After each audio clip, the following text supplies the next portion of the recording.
Hello everyone, my name is Joey, and I just want to talk to you a little bit about expectations in a relationship and why expectations can harm your relationship, very much so actually.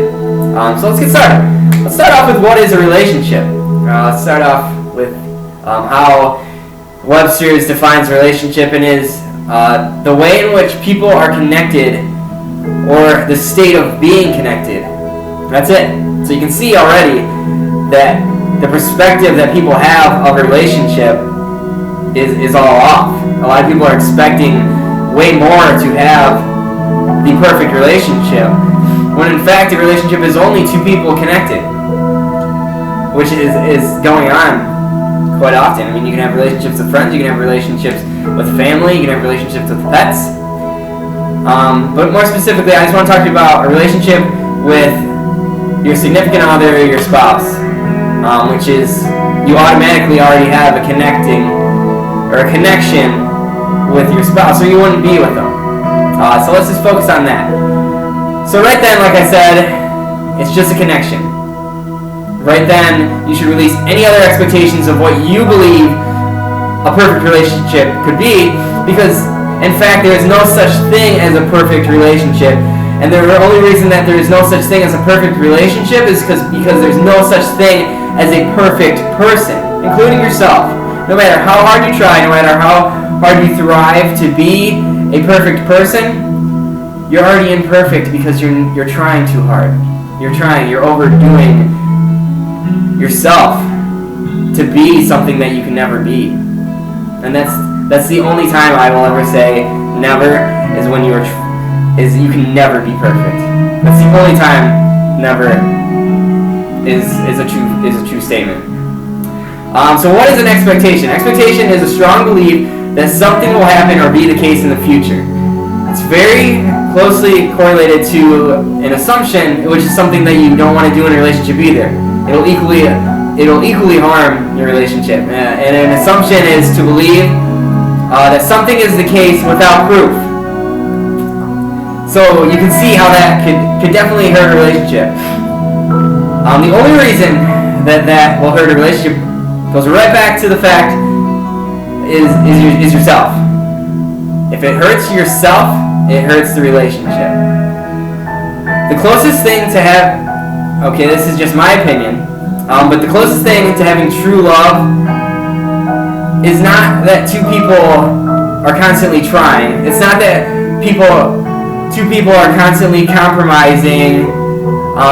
It's not how many dates you go on. It's not how many trips you go on.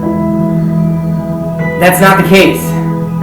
My feelings on true love and the way to access true love is you have to have two people that truly, truly love themselves before anyone else. You have to love yourself more than you love that significant other. That is the first way to release any expectations. If you can 100% create happiness on your own, then you have no other need to rely on other people to bring you happiness. Yeah, you look for a spouse that can add happiness to you. Numbers don't stop at 100.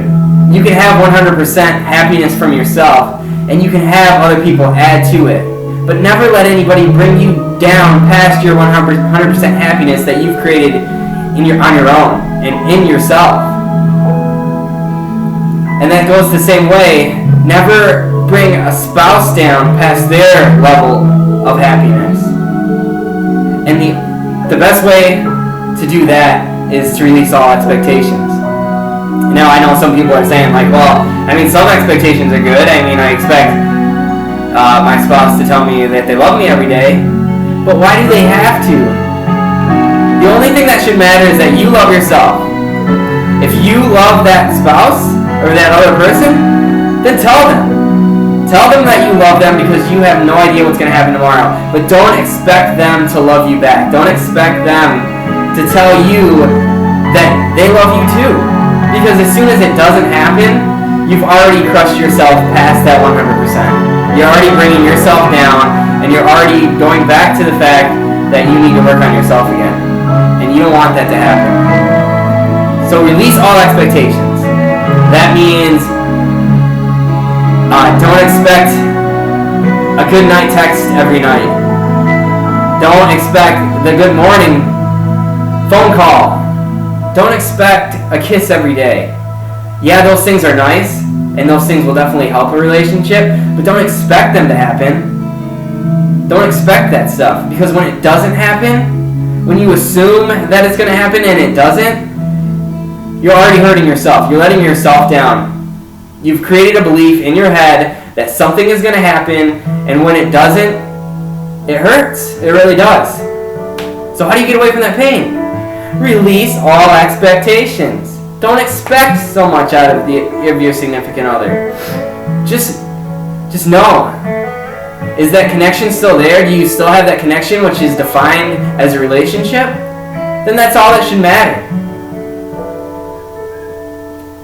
Telling somebody you love them is a great thing, and I recommend that everybody does it. If you love somebody, then tell them. Because you don't know what's going to happen tomorrow. Life is no guarantee. You could die tomorrow. They could die tomorrow. God forbid that happens, but if it happens, it happens. So tell them. Tell them that you love them. Don't be stubborn. Don't wait for the other person to say it. Say what you feel and live your life. Don't let other people control your life. Release all expectations, and you're going to be in a happy relationship. I mean, there's other stuff that's going to add on to a happy relationship, but release all expectations. Don't assume, and release all expectations. Hope this helps. I know this has helped me out a lot. I've had, a past of lots of relationships where I wasn't following my own advice that I'm giving right now. But now I can.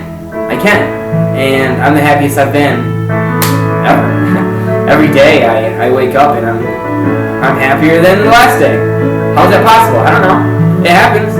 Release all expectations. Find out for yourself. Try it out. Thanks for watching. Hope you enjoyed it. Bye-bye.